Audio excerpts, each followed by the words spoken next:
سجدہ ہم سب کی ایمان کی سلامتی کا سبب بنا۔ بسم اللہ الرحمن الرحیم۔ ہمارا پچھلے اسباق میں ہم نے بنی اسرائیل کے ہمارے واقعات چل رہے ہیں، اور بنی اسرائیل کے اوپر کون کون سے عذاب آئے اور بنی اسرائیل کے اوپر کون کون سی نعمتیں نازل ہوئیں، ان کا اللہ رب العزت نے امت مصطفیٰ کو تلقین فرمانے کے لیے رب کی کتاب قرآن مجید فرقان حمید میں تذکرہ فرمایا۔ اور پھر بنی اسرائیل کے اوپر مان و سلوہ کا اترنا، اور ان کے اوپر جو ہے بادل کا سایہ کرنا، اور ان کے لیے پانی کا چشموں کا جاری ہو جانا، یہ تمام چیزوں کو اللہ رب العزت نے اپنی کتاب قرآن مجید میں ارشاد فرمایا کہ ہم نے بنی اسرائیل کے اوپر بے شمار نعمتیں اور بے شمار ان کو برکتیں عطا فرمائی تھیں۔ کل کی آیہ کریمہ میں ہم نے عرض کیا تھا کہ اللہ رب العزت نے 4 گروہوں کو توبہ کرنے کا حکم عطا فرمایا ہے۔ ان میں سے ایک ایمان والے، دوسرے یہودی، تیسرے نصرانی، اور صابئین سے کیا مراد ہے وہ بھی میں نے کل عرض کیا تھا۔ اور اس کے ساتھ ساتھ اللہ رب العزت نے 2 حکم جاری فرمائے، ایک اپنی ذات پر یقین لانے کا اور ایک آخرت پر یقین لانے کا، اور اس کے بعد نیک عمل کرنے کا اللہ رب العزت نے حکم فرمایا۔ اور پھر فرمایا کہ جو یہ کام کرے گا نہ اسے کوئی دنیا میں خوف ہوگا، نہ آخرت میں کسی قسم کا اسے غم اور رنج پہنچے گا۔ آج کی آیہ کریمہ آیت نمبر 63 ہے، جس میں اللہ رب العزت نے ارشاد فرمایا، اعوذ باللہ من الشیطان الرجیم، بسم اللہ الرحمن الرحیم، وَإِذْ أَخَذْنَا مِيثَاقَكُمْ وَرَفَعْنَا فَوْقَكُمُ الطُّورَ خُذُوا مَا آتَيْنَاكُمْ بِقُوَّةٍ وَاذْكُرُوا مَا فِيهِ لَعَلَّكُمْ تَتَّقُونَ۔ اس آیہ کریمہ کا شان نزول پہلے سن لیں، پھر اس کے بعد میں ترجمہ کرتا ہوں۔ حضرت موسیٰ کلیم اللہ علیہ السلام جب ان کو فرعون سے نجات دلوانے کے بعد تو انہوں نے کہا کہ ہمیں اللہ رب العزت کی طرف سے کوئی ایسا حکم لا دیں، ایسی کوئی کتاب یا ایسی کوئی تحریر لا دیں کہ ہم وہ کتاب، وہ تحریر کو دیکھ کر اپنی آنے والی زندگی کے اوپر اس کے مطابق عمل کریں۔ تو حضرت موسیٰ کلیم اللہ علیہ السلام نے ان کی یہ بات نہ مانی، بلکہ اللہ رب العزت کی بارگاہ میں کوئی دعا نہ کی، وہ بار بار کہتے رہے، بار بار التجائیں کرتے رہے۔ تو حضرت موسیٰ کلیم اللہ علیہ السلام نے فرمایا کہ اگر میں تمہیں ایسی کوئی کتاب یا ایسی کوئی بات لا دوں تو کیا تم اس پر عمل کرو گے؟ ان سب نے کہا جی کہ ہم ہر حال میں اس کتاب پر عمل کریں گے جو اس میں لکھا ہو۔ عموماً ہمارے ہاں اگر کوئی بھی چیز ہم الیکٹرانکس کی لیں تو اس کے ساتھ ایک ہمیں ہدایت نامہ ملتا ہے، تو تاکہ اس سے پتہ چلتا ہے کہ ہم نے اس چیز کو کس طریقے سے یوز کرنا ہے، اس کو استعمال کیسے کرنا ہے۔ تو آپ پیارے کلیم اللہ علیہ السلام نے ان سے پکا عہد لیا، وعدہ لیا، یہ بتاؤ کہ تم اس پر عمل کرو گے یا نہیں کرو گے؟ اگر نہیں کرو گے تو میں تمہیں نہیں لا کے دیتا، اگر کرو گے تو بتا دو۔ انہوں نے بڑا پکا وعدہ کیا اور کہا کہ جی ہم اس کتاب، اس جو بھی چیز آئے گی ہمارے پاس، ہم اس پر بالکل پکا عمل کریں گے، اور اتنا عمل کریں گے کہ ہمارے اگر گھریلو معاملات، اگر گھریلو کام رہتے بھی ہیں تو رہ جائیں، ہم اس کتاب کی نافرمانی بالکل بھی نہیں کریں گے۔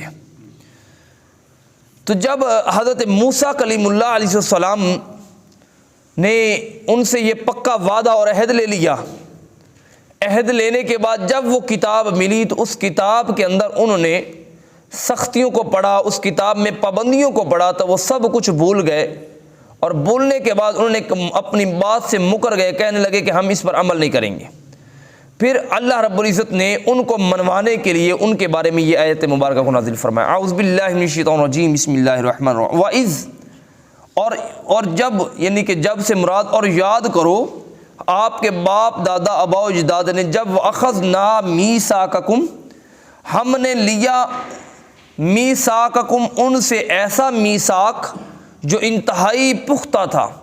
میثاق یاد رکھیے، ہر وعدے کو میثاق نہیں کہتے، میثاق اس وعدے کو کہتے ہیں کہ جو وعدہ یعنی کہ یوں سمجھ لی لوہے کی طرح ہو، جو وعدہ بالکل مضبوطی والا وعدہ ہو، اس کو میثاق کہتے ہیں۔ اور یاد کرو جب ہم نے لیا میثاق تم سے وعدہ، یعنی کہ پکا وعدہ، بار بار تمہیں اس بات کے اوپر قائل کیا کہ تم یہ بات نہیں توڑو گے، تو آپ نے یہ وعدہ کر لیا اور کرنے کے بعد اس کو توڑ دیا۔ وَرَفَعْنَا فَوْقَكُمُ الطُّورَ، تو پھر ہم نے تمہارے اوپر رفع کر دیا طور کو، ہم نے تمہارے اوپر طور کو، طور پہاڑ کو بلند کر دیا۔ طور پہاڑ کو کیا کیا؟ بلند کر دیا۔ اس کے پیچھے بھی بڑی حکمت عملیاں ہیں۔ جبریل امین علیہ السلام تشریف لائے اور آپ نے اپنے پروں کے اوپر ایک روایت کے مطابق پہاڑ کو اٹھایا اور اٹھا کر ان کے اوپر بلند کر دیا۔ جب انہوں نے پہاڑ کو بلند کیا تو موسیٰ کلیم اللہ علیہ السلام نے فرمایا کہ دیکھو اگر تم اس کتاب کو مانو گے تو ٹھیک ہے، نہیں تو یہ پہاڑ تمہارے اوپر گر جائے گا۔ اچھا، بڑی بڑی قومیں آپ نے دیکھی ہوں گی، بڑی بڑی قوموں کے حوال سنے ہوں گے، لیکن بنی اسرائیل جیسی قوم، ڈھیٹ قوم کوئی بھی نہیں تھی۔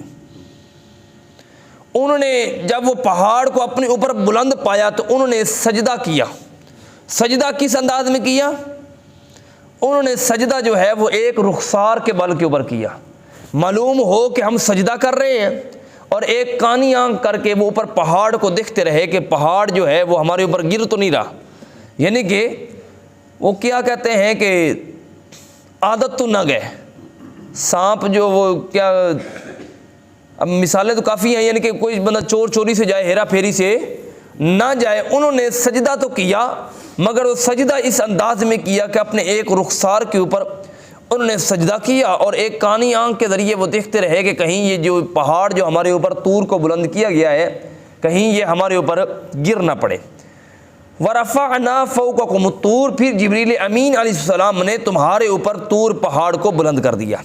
یاد رکھیے گا کہ طور سے مراد، طور ہر اس پہاڑ کو کہتے ہیں جس پہاڑ کے اوپر ہریالی ہو، سبزہ ہو، جس پہاڑ کے اوپر گھاس وغیرہ ہو، جو پہاڑ ہرا بھرا ہو، اس پہاڑ کو طور کہتے ہیں۔ کیا کہتے ہیں اس پہاڑ کو؟ ہر خشک پہاڑ کو طور نہیں کہتے، بلکہ اس پہاڑ کو طور کہتے ہیں کہ جس پہاڑ کے اوپر سبزہ وغیرہ ہو۔ تو فرمایا کہ ہم نے تمہارے اوپر ایک ایسا پہاڑ بلند کیا جس پہاڑ کے اوپر سبزہ تھا، جس پہاڑ کے اوپر درخت تھے۔ خذوا ما آتیناکم بقوۃ، پکڑو وہ جو ہم نے تمہیں دیا ہے، بقوۃ، مضبوطی کے ساتھ۔ اللہ رب العزت فرما رہا ہے کہ میرے بندو اس چیز کو پکڑ لو، اس چیز کو مضبوطی سے تھام لو، اس پر عمل پیرا کرنا مضبوطی سے شروع ہو جاؤ، جو چیزیں ہم نے تمہیں اپنی بارگاہ سے عطا فرمائی ہیں۔ وَاذْكُرُوا، اور یاد کرو، اور یاد کرنے سے مراد عمل کرو، ما فیہ، جو کچھ اس میں ہے، لعلکم تتقون، تاکہ تم پرہیزگار بن جاؤ۔ کیا بن جاؤ؟ تاکہ تم کیا بن جاؤ؟ لعلکم تتقون، تاکہ تم پرہیزگار بن جاؤ۔ اب اسے آیت مبارکہ کو میں مزید سمجھانے کے لیے ایک مثال دے دیتا ہوں کہ یہاں پر اللہ رب العزت نے فرمایا وَاذْكُرُوا مَا فِيهِ لَعَلَّكُمْ تَتَّقُونَ، اور یاد کرو، یعنی کہ عمل کرو تم اس پر، اور اس عمل کی وجہ سے میں تمہیں پرہیزگاری عطا فرما دوں گا اپنی بارگاہ سے، قدرت سے۔ ایک بادشاہ تھا، اس بادشاہ نے ایک مثال کے طور پر ایک لیٹر لکھا، ایک خط لکھا کہ اپنے وزیر کو کہ یار تم ایسا کرو کہ تم ہر شہر میں جاؤ اور ہر شہر میں میرے نام کا ایک محل بنوا دو۔ کیا بنا دو؟ محل بنوا دو۔ جب میں اپنی مرضی سے میں سیر کے لیے نکلوں گا تو میں اس محل میں آرام کر لیا کروں گا، اس محل میں تھوڑی دیر ٹھہر لیا کروں گا، جس طریقے سے تقریباً ہر بادشاہ کے، ہر بڑے آدمی کے، وزیر مشیر کے ہر شہر میں مکانات ہوتے ہیں۔ اب اگر وزیر اس خط کو پڑھتا رہے، بار بار پڑھتا رہے، اس پر عمل نہ کرے، بتائیں بادشاہ کے دل پہ کیا گزرے گی؟ بادشاہ کو غصہ آئے گا یا نہیں آئے گا؟ یہ عموماً، یہ میں ایک مثال دے رہا ہوں، اگر وہ خط پر عمل نہ کرے مگر خط کی تلاوت وہ روز کرتا رہے، صبح بھی، شام بھی، دوپہر بھی اس کو چوم کے رکھے کہ یہ میرے بادشاہ نے مجھے خط بھیجا تھا، اس پر عمل نہ کرے، ہر شہر کے اندر محل نہ بنوائے، یہ ایک مثال تھی، میں مثال سمجھانے کے لیے عرض کر رہا ہوں، تو اس پر عمل نہ کرے۔ اب بتائیں کہ جب بادشاہ آئے گا اپنی، یعنی کہ وہ سیر کے لیے اس شہر سے گزرے گا، مثال کے طور پر اس کو حکم ہوا کہ فیصل آباد میں ایک محل بناؤ، جب وہ فیصل آباد میں آئے گا تو اس کے لیے کوئی رہنے کی جگہ نہیں ہوگی، کوئی اس کا محل نہیں ہوگا، تو بتائیں کہ بادشاہ کے دل پہ کیا گزرے گی؟ بادشاہ جو ہے اس کے غصے کا عالم، وہ اپنی طاقت کے مطابق اس کے اوپر ظلم کرے گا، اپنی طاقت کے مطابق اس کو نوکری سے برخاست کرے گا، اپنی طاقت کے مطابق اسے سزا دے گا۔ تو یہ مثال تھی دنیا کی، کائنات کے جتنے بھی بادشاہ ہیں سب سے بڑا بادشاہ رب کائنات کی ذات ہے۔ اس نے جو ہمیں خط دیا ہے، جو اس نے ہمیں پیغام دیا ہے، وہ پیغام قرآن مجید فرقان حمید ہے۔ اگر ہم اس کو روزانہ اس کی صرف تلاوت کرتے رہیں، عموماً ایسے کئی لوگ ہوتے ہیں کہ جو مثال کے طور روزانہ سورہ یاسین پڑھ دی، پڑھ کے تو وہ چلے گئے۔ یہ سورہ یاسین پڑھنا ثواب ہے، ہم اس کا انکار نہیں کرتے، مگر میں تو یہ عرض کرتا ہوں اور بچوں سے بھی بار بار کہتا ہوں، آپ جب بھی ایک آیت پڑھ لیں مگر اس کو سمجھ کے پڑھیں، ایک ترجمہ پڑھ لیں، سورہ یاسین ساری زندگی پڑھتے رہیں، وہ ثواب تو ملے گا، مگر اس سے آپ کو پتہ نہیں چلے گا کہ یہ سورہ یاسین ہمیں کیا پیغام دے رہی ہے، سورہ ملک کی تلاوت ہمیں کیا پیغام دے رہی ہے۔ اسی لیے ہم اس خط کی طرح ہوں گے جس خط کو روز پڑھا گیا مگر اس پر عمل نہیں کیا گیا۔ اسی طریقے سے قرآن مجید فرقان حمید کی ایک آیہ کریمہ کو لازمی سیکھا کریں، لازمی سنا کریں، لازمی درس میں بیٹھا کریں۔ اس کی وجہ کیا ہے؟ جب تم یہ سنو گے تمہارے اندر عمل کا شوق پیدا ہوگا، عمل کی رغبت پیدا ہوگی، تمہارا دل کرے گا کہ میں عمل کروں۔ جب تم عمل کرو گے لعلکم تتقون، اللہ رب العزت تمہیں تقوی عطا فرما دے گا۔ اب تقوی کیا ہے؟ تقوی یہ ہے کہ ہر اس کام سے بچ جانا جو اس کی منشا کے خلاف ہے۔ منشا اور ہوتی ہے، حکم اور ہوتا ہے۔ ایک مثال کے طور پر ہر بندے کی ایک چاہت ہوتی ہے کہ یار میری چاہت ہے کہ یہ کام ایسے ہو جائے، مگر وہ اس کے بارے میں کہتا نہیں ہے، اپنے دل میں رکھتا ہے۔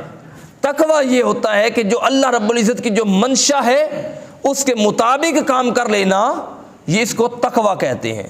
اور اللہ رب العزت کے حکم کے مطابق کام کرنا، حکم کے مطابق کام کرنا، اس کو ایمان کہتے ہیں۔ اور ایمان سے بڑا درجہ تقوی کا ہوتا ہے۔ مثال کے طور پر اللہ رب العزت نے حکم دیا کہ لوگوں نماز پڑھو، کیا کرو؟ بولیے کیا کرو؟ نماز۔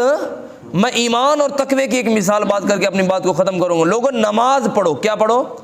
اب جو بندہ نماز پڑھ لیتا ہے، اس نماز پر عمل شروع کر دیتا ہے، پنجگانہ اللہ کے حضور سجدہ ریزی شروع کر دیتا ہے، اللہ رب العزت اسے ایمان کی دولت عطا فرما دیتا ہے، اس کے ایمان میں مضبوطی آ جاتی ہے۔ مگر اس کے ساتھ جو اللہ رب العزت کی منشا یہ ہے کہ لوگوں جب تم نماز کے لیے آؤ دوسروں کو بھی ساتھ لے آؤ، یہ اللہ رب العزت کی منشا ہے۔ جو اس پر عمل شروع کر دیتا ہے اللہ اسے تقوی عطا فرما دیتا ہے۔ اور اسی طریقے سے اللہ رب العزت نے فرمایا لوگوں حرام نہ کھاؤ، چوری نہ کرو، رزق حلال کھاؤ۔ اب جو رزق حلال کھائے اسے اللہ رب العزت ایمان عطا فرماتا ہے۔ کیا عطا فرماتا ہے؟ ایمان۔ اور جو دوسروں کو رزق حلال کھانے کی ترغیب دے، دوسروں کو بھی بتائے کہ بھائی تم بھی رزق حلال کھایا کرو، اللہ رب العزت اسے تقوی عطا فرما دیتا ہے۔ سمجھ آ گئی تقوی اور ایمان کی؟ اللہ رب العزت اس پر عمل پیرا ہونے کی توفیق عطا